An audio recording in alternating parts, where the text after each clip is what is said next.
الحمد لله و الصلاة و السلام علی رسول الله. اما بعد، سوال شده است که آیا به اهل بدعت به مانند صوفی ها یا کسایی که اصلا به شرک مشغولند و کسانی که سنت رسول اکرم صلی الله علیه و سلم را قدردانی نمی کنند، به اونها صدقه دادن جایز است یا نیست، یا کمک کردن به اونها جایز است یا نیست؟ بارک الله فیکم.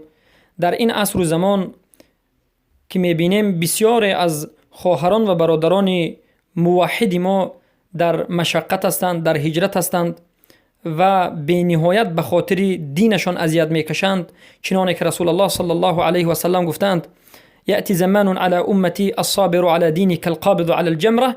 حدیث صحیح است که رسول الله میگن یک روز می آید که نگهدارنده ها دین از امت من، یعنی از امت من کسانی که دین را نگه میدارند، دیندار هستند، به مانند کسانی هستند که لخشه را در دست می‌دارند. امروز داشتن دین، داشتن توحید به مانند در دست لخشه گرفتن است، همون طور شده است.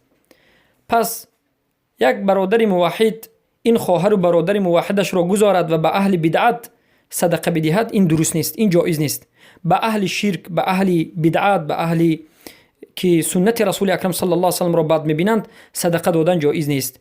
چخیلی که الله سبحانه و تعالی خودش بیان کرده است و میگوید نفقه را به مسلمان ها میکنند، یعنی مؤمن کسی است که نفقه میکند و نفقه را برای مسلمان ها میکند.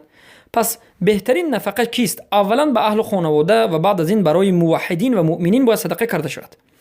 اما کمک کردن این بعضی از صوفی ها، بعضی از شیطان ها که بسیاری از پول مال اهل قمبغل مسلمان های عادی را میگیرند، اهل بدعت، یعنی من غلات صوفی ها و صوفی هایی که امروز مبلغ های مردم را و حق فقرا را میگیرند، البته به آنها دادن جایز نیست و این یک کمک به بدی است. الله سبحانه و تعالی میگوید: اعوذ بالله من الشیطان الرجیم، تعاونوا علی البر والتقوى ولا تعاونوا علی الاثم والعدوان.